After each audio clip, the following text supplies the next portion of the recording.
right. So everyone took the exam. I haven't had a chance to look at them. I will this week. Double check questions, see if there's any questions that everyone missed, see if the answer key was off. And then once I do that, I'll release it so you can see the key, and then you can check. And if you have additional questions, you can always email me and ask. That goes with the lab practical as well. When I looked at the overall grades looked pretty decent. So might be a few questions here or there, but we'll check. All right, this week in lab we start the protozoans. We have presentations today, right? Make sure you email me your presentation. Got yours. We're good. All right, make sure you email it to me before lab. I'll have it open and we'll run it. Today we have to start right at 2. All right, we have to start right at 2 because I have a defense at 2:30 to attend. So Cody's going to be in there to help out. The task in lab will be to look at the flagellates, protozoans. That's the Trypanosomes, Leishmania, Giardia, and Trichomonas. You're going to be using oil immersion to see most of those. Cody has experience with oil immersion. He took the class. He knows what he's looking for these parasites, so he should be able to help you. As you'll see, the word list is posted. I do say you should know structures on diagrams. So diagrams like this, if I put up for the protozoans, you should be able to identify the words on those word lists. And you'll know why. It's when we look at the images, a lot of the images are kind of difficult. My scope up in the research lab is a whole lot better than the scopes here. So the images that I've taken were up on those. They were up on that scope, and even then, it still could be better. So you'll see some of the stuff that we're looking at, we're not going to be able to see everything that's on the word list unless it's in a diagram. You said we are going to have a quiz today. Yep, yeah, we'll have a quiz. So you can look through the stuff, look through these slides, and then kind of ask. The quiz will be identify structures. So what is this structure? And again, just set up just like we've got pictures, we've got the fill in the blank, the multiple choice circles. And you could have your word list with you on those since we're just starting. All right. So I believe this is where we left off with the Acanthocephalans, right? Generalized life cycles. The stages, we have our egg, we have our acanthor, then the acanthella and the cysticanth, and that acanthella is a developing stage to get to the cysticanth. So a cysticanth is basically a fully developed acanthella stage, and the cysticanth is usually encysted. Acanthor has this acanthor, or the acylid organ, the rostellum, the hooks and the muscles that it uses for penetration, for penetrating the host. Now it's going to penetrate the intestines to get into the hemocoel or penetrate into the gut epithelial where it will then develop as an acanthella and ultimately to our cysticanth stage. So our cysticanth is the infective stage. And in many ways, the cysticanth is like almost an immature adult. When you get to the cysticanth stage, there's a good chance that you could probably get to species level, or at least the genus level, possibly to species level, just kind of depending on what's required. Do we need to see the female, or is the male sufficient? All right, questions on the generalized life cycle?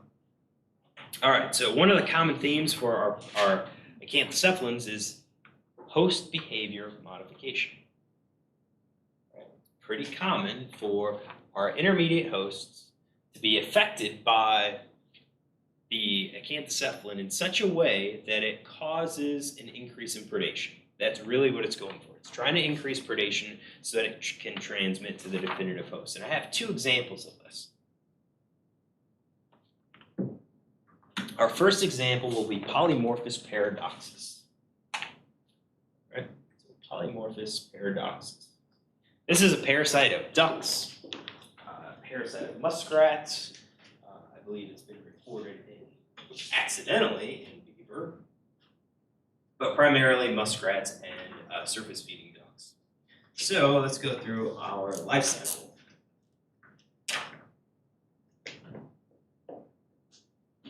Polymorphous,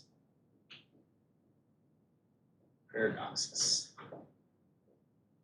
Make sure that we are on. No, we're not.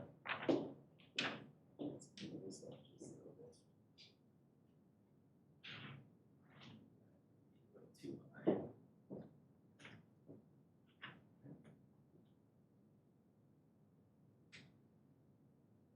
Good.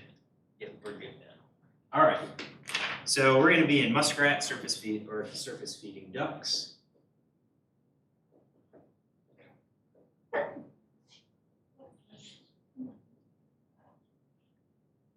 And surface feeding ducks, we're talking about, typically your puddle ducks, your mallards, your shovelers, those that are going to feed at the surface, and that's in contrast to diving ducks that'll dive under the water and try to catch fish. And you'll know why. So our adult is in the intestine. All right, that's where our adult is. And then it's going to release the eggs in the feces, where the egg will then be accidentally consumed by an amphipod. I have an amphipod up here. All right, it's an aquatic crustacean. It makes up part of the zooplankton of an aquatic pond or an aquatic system. All right, a lot of fish will feed on them. A lot of small fish will feed on them. Developing fish and so forth. So they feed on the copepod, or the amphipods themselves feed on like algae, bacteria and stuff. So inside the amphipod, the egg's going to hatch, releasing that acanthor. The acanthor will penetrate out of the gut into the hemocoel, where it will then develop into an acanthella and develop into, ultimately, the cysticanth.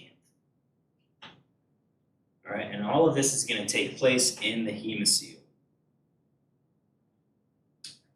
So we're just kind of burrowing out, get into our hemocoel, and start developing. Once we get to the cysticanth stage, now we are infected, we are infective, that our muskrat or surface feeding ducks can accidentally consume our host. Now, pretty simple life cycle, right? Two-host life cycle, all the development stages occur in our amphipod. We have to get into this amphipod because that's what's consumed. Where does our behavioral modification come into play? Well, it comes into play with our amphipods. Our amphipods are in the surface of the water, and they're not only trying to feed, they're also trying to avoid predation. So typically, what you end up seeing these things do is that they tend to be positively geotactic, negatively phototactic. So they tend to go down more into the water column to feed. And they will react to disturbances, surface disturbance. So if you go up there and slap the water, it'll cause them to dive, get away from the surface. All right? And if there's surface vegetation on there, floating algae or whatever, it's just going to swim around it and itself try to feed and try to avoid predating or being predated on. Infected intermediate hosts, though, exhibit something different. Now, these guys are exhibiting positive phototaxis. They're exhibiting negative geotaxis. And you could say, well, how do you know which one's which? Well, again, researchers that have done this, they put a light and it swims towards a light, right? You alter the gravity, it swims away from gravity, even in the absence of light and so forth. So we know that what's happening is that it's causing these things to swim closer to the surface, where they're more likely to be consumed by our surface-feeding ducks. They also tend to cling to vegetation. So instead of swimming freely, they're going to cling to the vegetation, which is also a food source for a lot of our surface-feeding ducks and also some of our muskrats.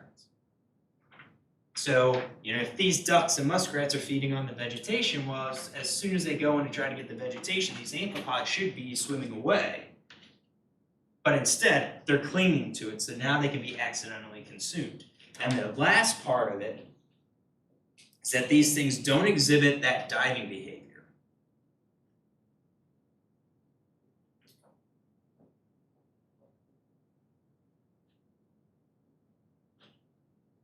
They don't exhibit that diving behavior when the surface is disturbed,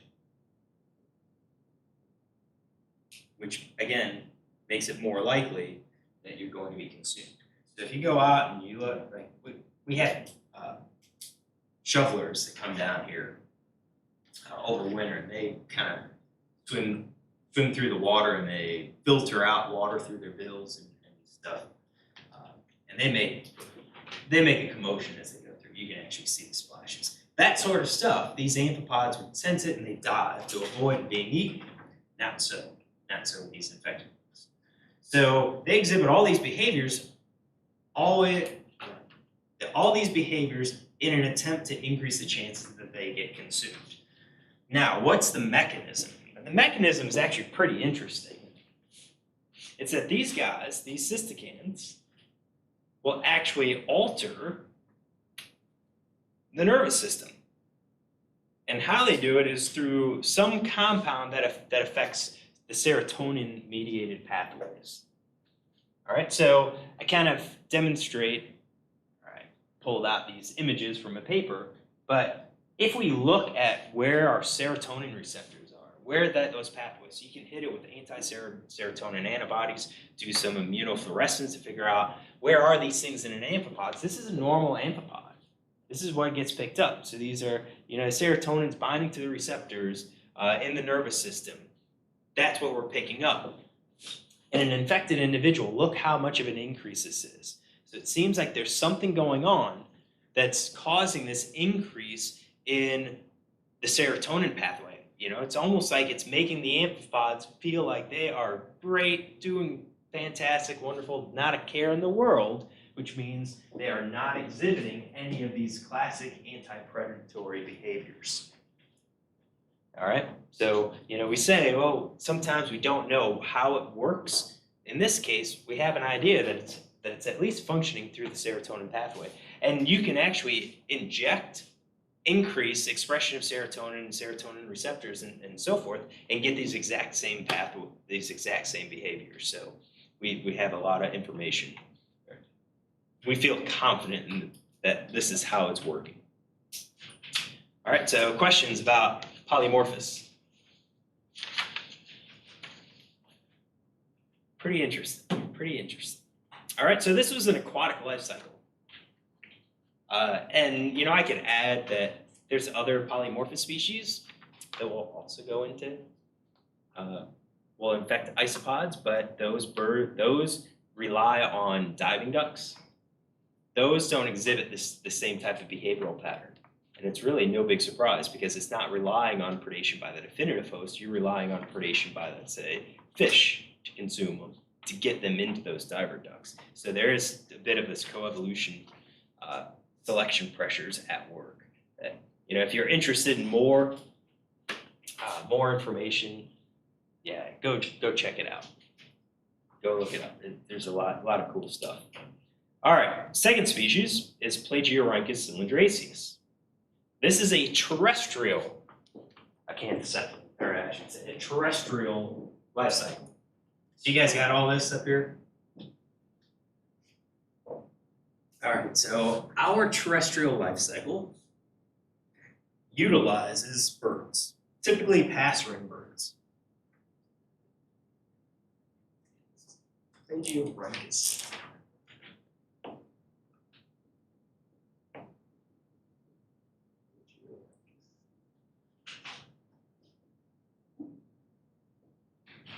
Cylindriceus. So it's going to utilize birds, typically passerine birds.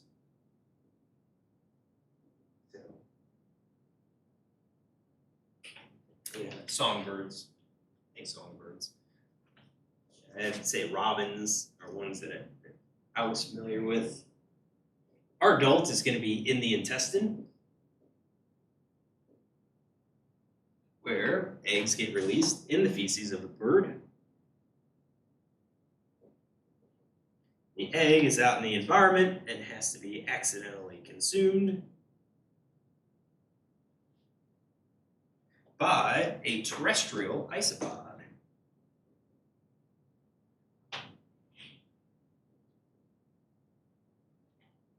Terrestrial isopod. Who can name me a terrestrial isopod example?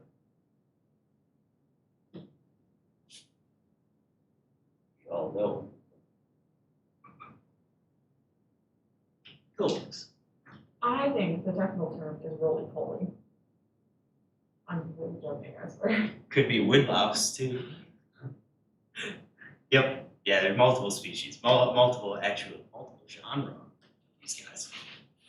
All right. So trust these pillbugs, these roly-polies, woodlouse, whatever your preferred name is. All right. They accidentally consume the egg, intentionally consume the egg, where the egg hatches, releasing the acanthor, penetrates out of the gut into the hemocoel that develops into the Acanthocephala and then the cystocant. And I am going to leave this as hemocoel because I was looking for this life cycle to figure out if it actually gets into the hemocoel or not. Another species of Plagiorhynchus life cycle, they talk about this actually develops in the gut epithelial tissue, so it penetrates into that tissue where it then develops and remains encysted. But we're just going to say hemocoel and go with it. It actually got all the way in there. So now once we're in the terrestrial isopod, as long as we get to the cystocanth stage, we are now infective to our bird, then consumes it, and we now have development to the adult stage. All right, so typical situations, these pillbugs exhibit some pretty classic behaviors. All right, and their behaviors are aimed at both predator avoidance and also habitat preferences, trying to find an area that allows them to thrive because these terrestrial isopods do have modified gills. All right, so with these modified gills, they're susceptible to desiccation. So typically when we look at the behavior of these pillbugs, they're going to prefer places that are going to be, they tend to be moist. You know, not like soaking wet, but tend to be moist. All right, and what are those areas? Well, they usually like underneath a leaf. It's going to be cooler, it's going to be moisture. All right, also in terms of the predator avoidance, they tend to prefer backgrounds, soil substrates that are darker in color. It allows them to blend in and makes it harder for a bird to actually see it. Infected and intermediate hosts, though, exhibit a drastic change in the behavior. Namely, they do not seek shelter. So if you provide a habitat that has cover over part of it, so let's say take a square of a leaf and put it in a petri dish or suspend it in a petri dish and you let the isopod determine where they want to go, it's random behavior. For an infected one, for an uninfected host, more than 50% of the time, they're going to be found underneath that shelter. All right? They prefer light-colored substrates.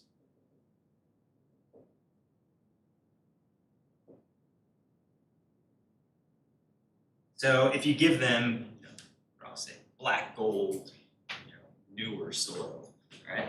Or white sand, they actually prefer the white sand, which makes them, they're darker in color, stick out like a sore thumb. Very easily seen by our bird. And also, they prefer low humidity habitats.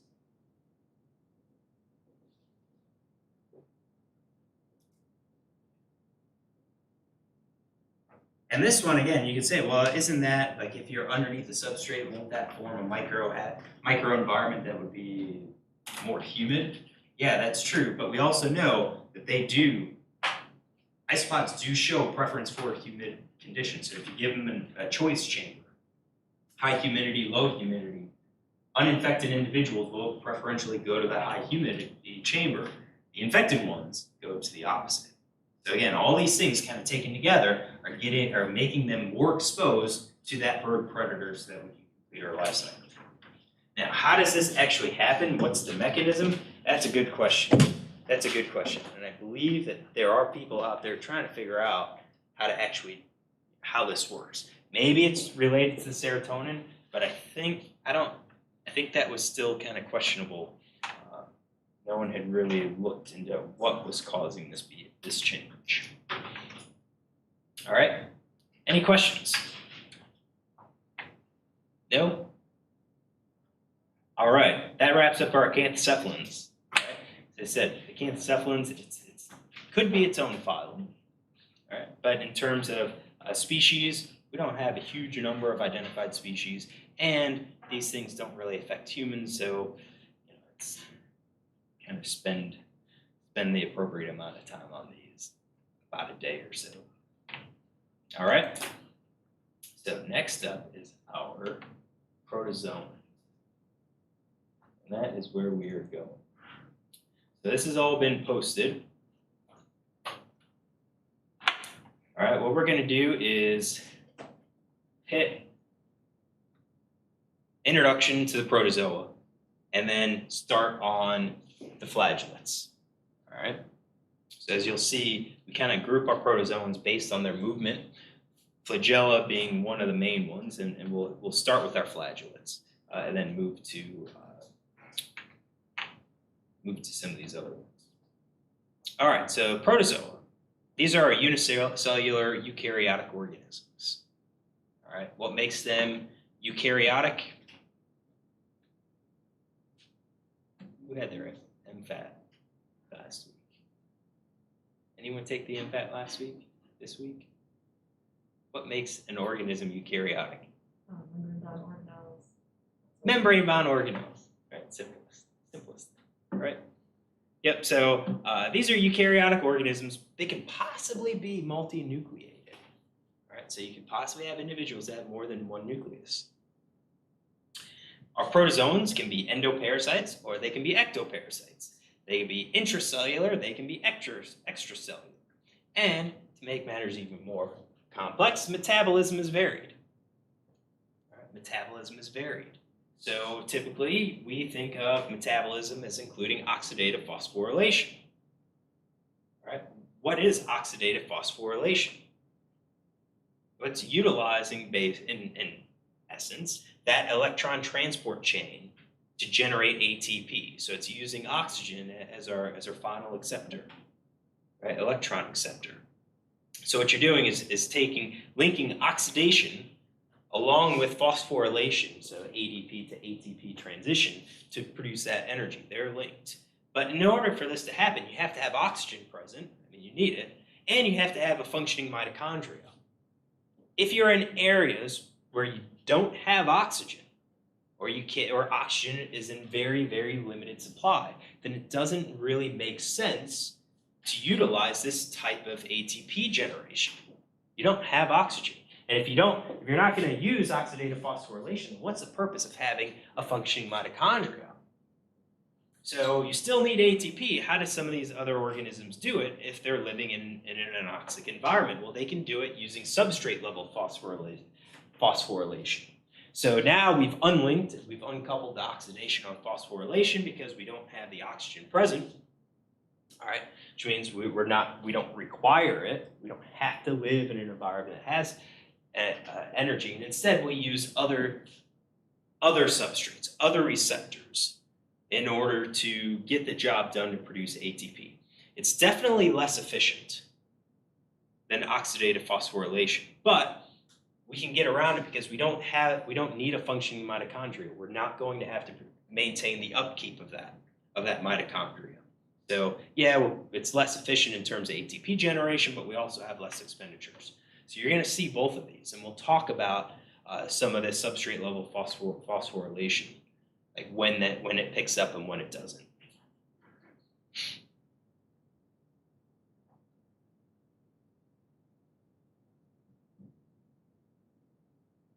All right. Not yet.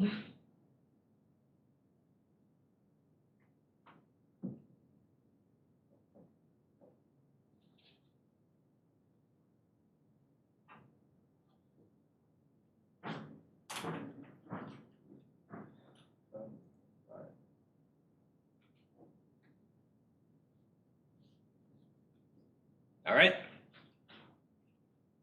All right, reproduction in the protozoans. Oftentimes asexual reproduction. So our asexual reproduction could be one of two types.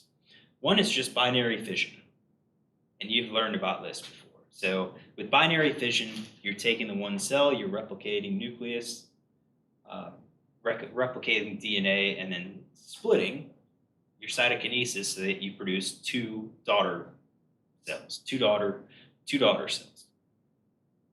All right, we're going to see binary fission in some of our groups. We'll also see something called multiple fission. Multiple fission is just what the name implies. We're going to have more than one nuclear division event happening before we complete our first cytokinesis. So just as kind of like what's happening, what this diagram shows, and I thought it was a really good image, and a couple of different websites linked it. I think it's part of like an open textbook. I just don't know which one. But what you have is your nucleus replicates multiple times, and then all of a sudden, once you get to a certain point with a sufficient number of nuclei, then you start having your cytokinesis event where the membranes start to pinch in and surround each nucleus. So when cytokinesis is done, you end up with more than two daughter cells. All right. So with this type of division, you're going to have a common cytoplasm shared among all of these, but you're going to have to produce more than one set of organelles so that they can make it into the daughter cells. And what ends up happening during the cytokinesis event, all of our daughter cells are going to ultimately be connected through a cytoplasmic bridge, which then gets completely pinched off, releasing our individual daughter cells. Now, multiple fission is just like the generic division. It's the generic term for this form of asexual reproduction. What we're going to see is that multiple fission is taken on multiple names based on what life cycle stage gets produced. All right. So generically, it could be called schizogony. All right, which means the daughter cells are called schizons. It could also be called merogony because its daughter cells are called merozoites, or it could be called sporogony because it'll produce sporozoites. Each of these processes, schizogony, merogony, and sporogony, are all multiple fission events that are taking place to produce more than two daughter cells. So we're going to have to kind of keep track of those terms in our life cycles of the protozoan parasites. Lucky thing for us, this isn't going to happen until later on in our protozoans. So early on, it's just binary fission. Ready? Yep. All right. Sexual reproduction can also occur. Now, with our sexual reproduction, what we mean is that we will have the fusion of gametes and then a meiosis event. All right. So it's not like we're having testes and gonads and that type of sexual reproduction like we've seen in our worms. Instead, we're having fusion of gametes to double our genetic code, and then we're going to have a having event happen, meiosis occurring, to get us back to that 2N type situation. Or 1N situation, depends on if the majority of the stages are haploid or diploid. Right? Again, kind of depends on the group that we're looking at. Benefit of this is that you're going to increase the amount of genetic diversity. You have the potential to drastically increase the amount of genetic diversity, which could be beneficial in a changing environment. Right? It gives you the possibility that at least one individual in the population has the diversity needed to survive that new condition. All right. Downside, though, is if you have this happening, you can also break up some useful gene combinations. The one exception of the fusion of gametes here is conjugation, who's had microbiology? What is conjugation?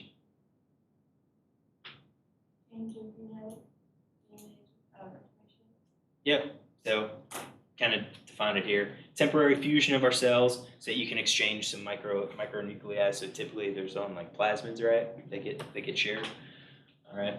You do see this in the ciliates. And I don't think we talk about ciliates in class, although you may see them if you worked in the lab. You could see some of the ciliates for those that are crushing snails. You might see some of them. All right, ready?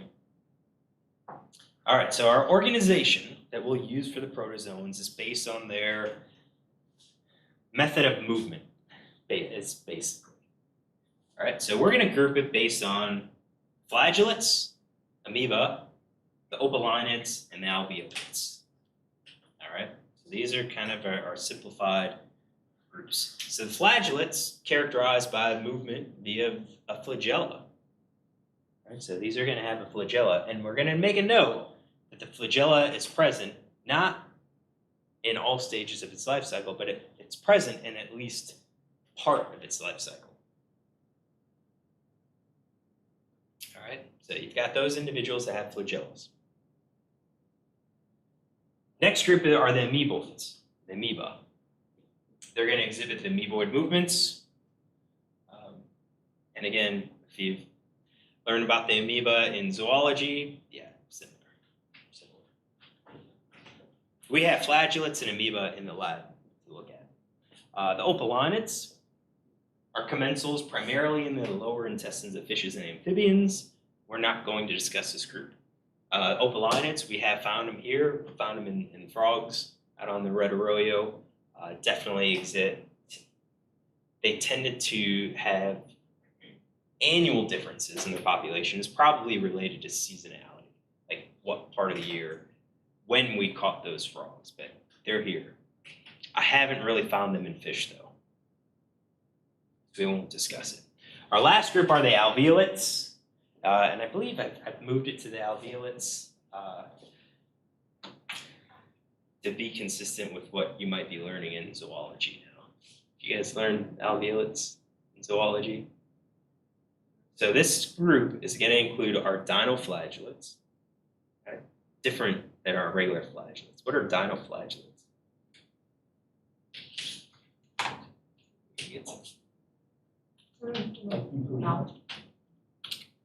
Yeah, well, what's kind of important about the dinoflagellates?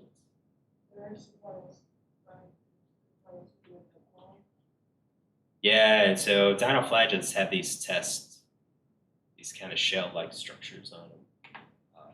Often have flagella, have the whip.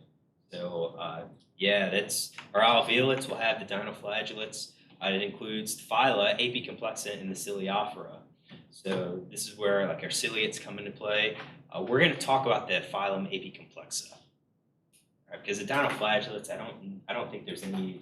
I don't know if there's any parasitic forms. I don't know if there's any. I'd venture a guess that there's no, but not 100% sure. But we're going to spend some time on the Apicomplexa. All right. Questions? Yep. It's just like kind of random. With dinoflagellates, like I know we talked about them in botany as well. So why are they talked about in growth? Why are they talked about or here? like why is it in this group as well? I'm just curious. In the alveolates, because it's that infrakingdom. I'd have to look to see what's on here. So yeah, dinoflagellates are listing some like endosymbionts here. They are, I mean, plankton is how you get it. They are photosynthetic too, so that's probably why botany talked about it. Two flagella, ancestral condition of bicons. Good question. I'd have to really look at these. We used to do it just based on flagellates, ciliates, spore formers, and then Apicomplexans. Is what we used to do. Older textbooks would do it that way. Dinoflagellates are kind of interesting. I believe you can find them fairly easily in water samples. All right. So what we're going to do is move to the flagellates.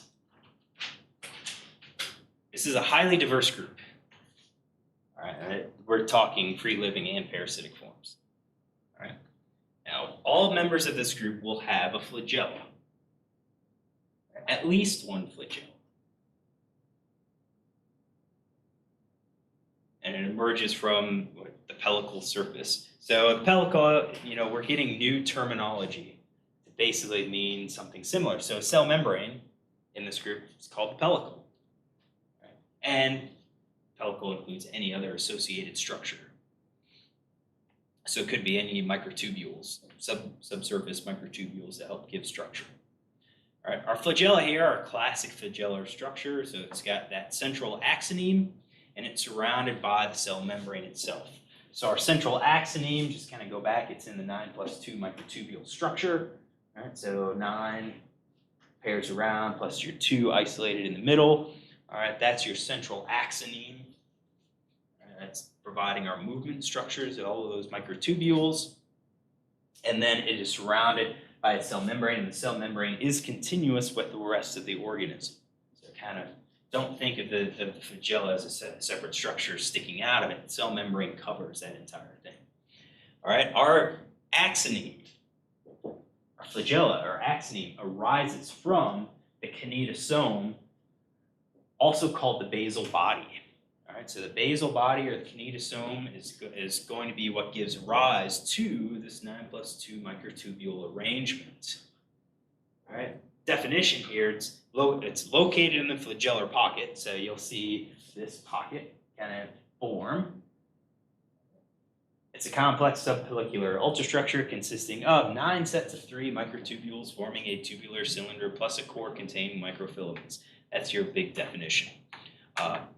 Ours, a kinetosome, when we look at specimens, especially stained specimens, usually the kinetosome is going to take up the stain quite a bit, so it appears as a pretty dark staining dot at the base of a flagella. Right, so kinetosome, or the basal body, located in our flagellar pocket.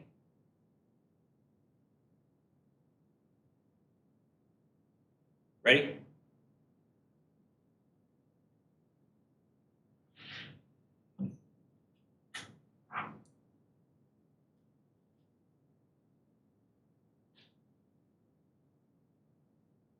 Kinetosome is on our word list. Axoneme is not. Ready? All right.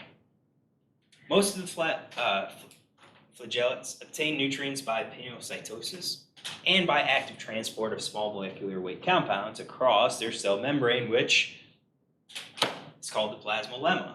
So the pellicle is the plasmalemma and the associated structures. Right? Just their terminology is just nuts. That's what I've said. When we had the SAT, the GRE, and they had the verbal section, especially the GRE, and they should have put all like biology terms. I would have aced that thing.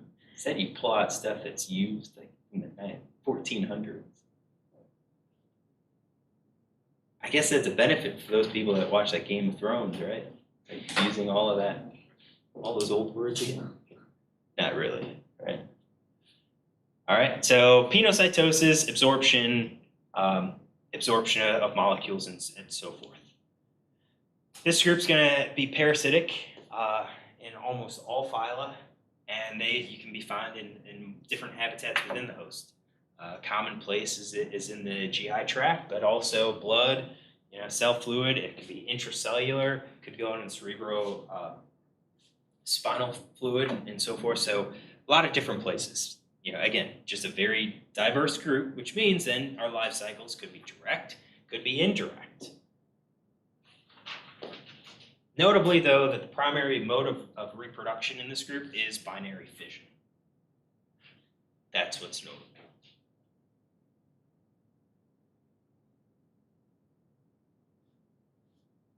Ready? Almost. Again, just kind of laying out the background information, general information of the flagellates, and then we'll get to the specifics.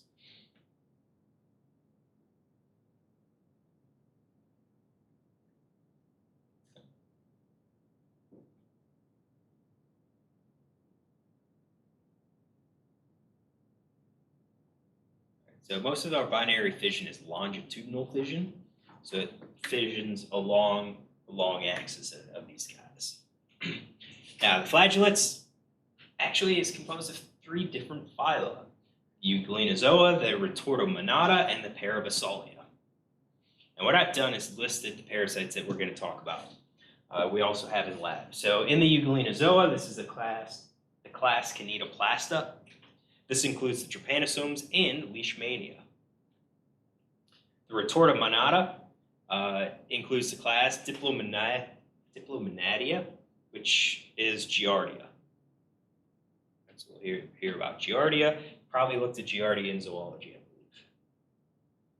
And I think you looked at least one of the Trypanosomes in zoology. The Parabasalia is our last phyla. Just note that the Acanthocephala has been used, depending on whose classification you're using at the time. I'm just going to keep with Parabasalia because our textbook does. All right. The parasite of interest for us is Trichomonas in the class Trichomonadida. This is something that we can find here. And some of our stain slides that were not purchased were from a graduate student who made them from doves. Love the doves. All right, so what we're going to do is start with the Trypanosomes, class Canetoplasta.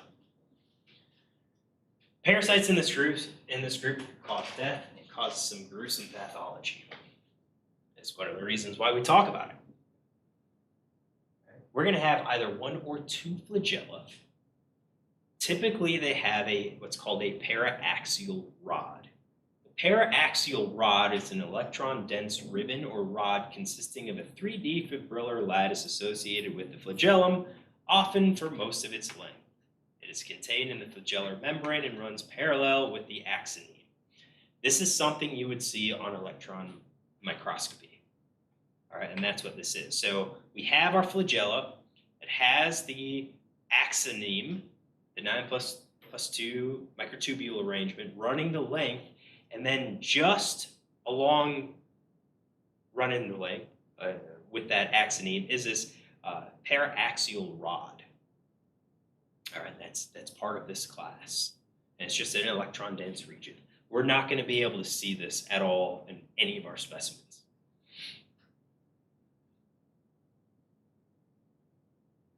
At some stage in their life cycle, all members will possess a single mitochondrion. A single mitochondrion. And this mitochondrion is going to contain up to 20% of the cell's DNA. It means there's a lot of DNA that's going to be stained in our specimens. All right, and we've got this diagram so you can see that it has all the other membrane-bound organelles associated with it and so forth, along with our words on the word list.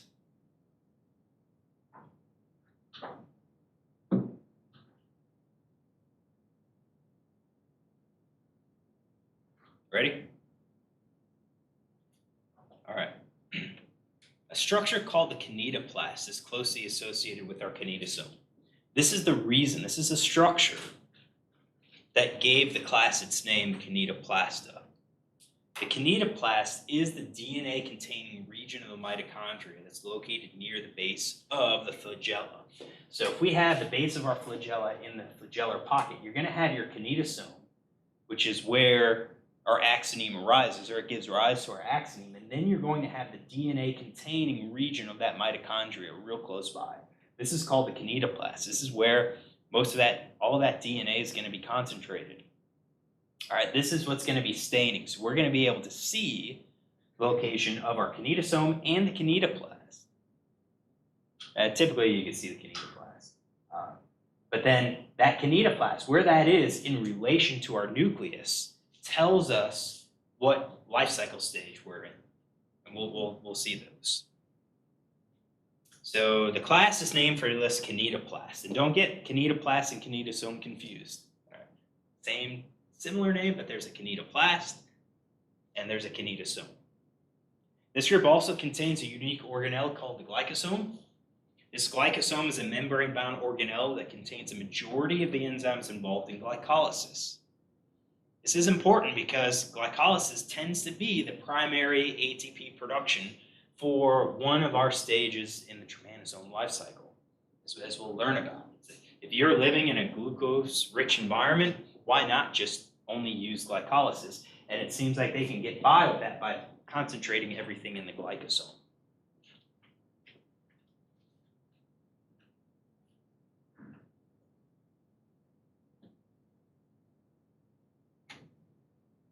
Ready? All right, so this is in the class Canetoplasta. The order that we're in is the Trypanosomatida. All right, and this order has huge health and economic impacts. Members of this group are going to infect nearly all vertebrates, and this group is also a causative agent of some very destructive diseases, including African sleeping sickness, Chagas disease, and leishmaniasis. And these are diseases of humans. We also have some diseases in domestic animals as well that are caused by the trypanosomes. Now, this group exhibits pleomorphy in their life cycle. Pleomorphy is simply multiple body forms. So we're going to see transitions. All right, and we've kind of seen some of these. Well, I don't know if I would necessarily call those pleomorphy or not. Ready? We'll get through the pleomorphy and the life cycle stages.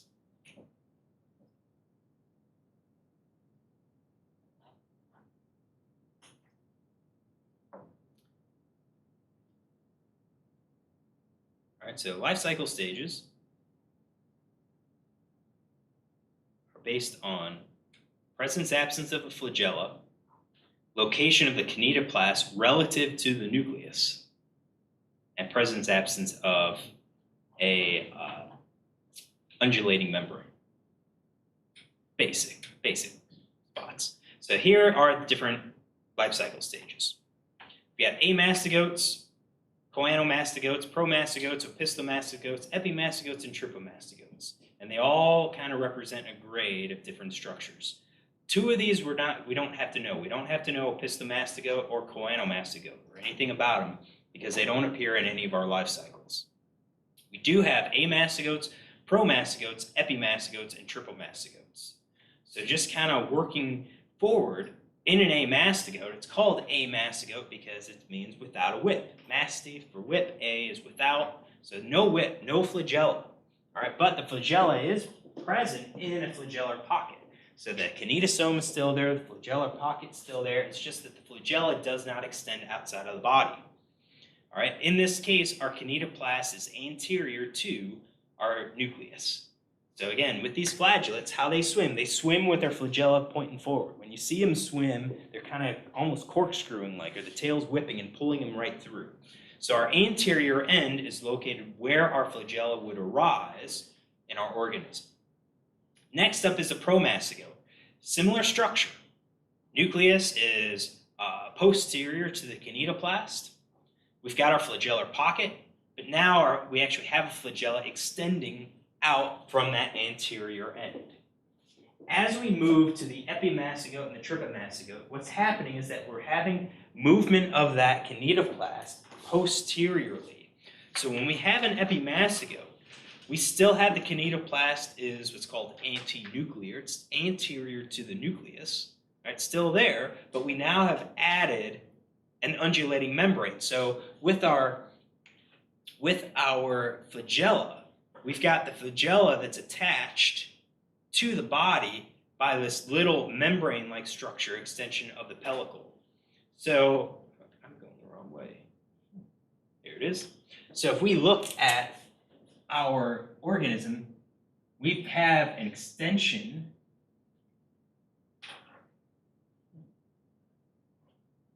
here's our worm, extension of the pellicle, producing this type of undulating membrane. If we take a cross section, you will see, here's our 9 plus 2, I don't know, did I do that 9? I did. Good luck. Dumb luck, I hit 9, right? 9 plus 2, you've got this extension here. That's our undulating membrane. All right, so we've got, that's the epimastogote, and then the trypamastogote we flipped. Our kinetoplast now is posterior to the nucleus. We have a flagella, we have this undulating membrane. The undulating membrane is definitely much more pronounced in this type of, in this diagram. All right, so these are the stages, the ones we have to know: amastogote, promastogote, epimastogote, and trypamastogote. These are part of our life cycles. Right? We do have these others too that exist, these are opisthamastogote and choanomastogote, but since they don't appear in one of our life cycles, we don't have to know it. All right, so in our lab, we are going to look at, we're going to see promastogotes and we're going to see trypamastogotes. Are you going to look at those and see what they look like and be able to identify some of these structures that are on our word list? All right, and just remember that these structures, you're going to see them on our flagellates. So that includes our trichomonas as well. All right, let's call it quits. What we will do on Wednesday is start with our African trypanosomes. So the Trypanosoma has the African trypanosomes and we have our American trypanosomes. So we'll do African first, and then we'll do the American trypanosomes and leishmania. And hopefully by the end of the week, we'll finish up leishmania. Hopefully. All right? Don't forget the presentations if you present. Get that. I'll see some of you this afternoon.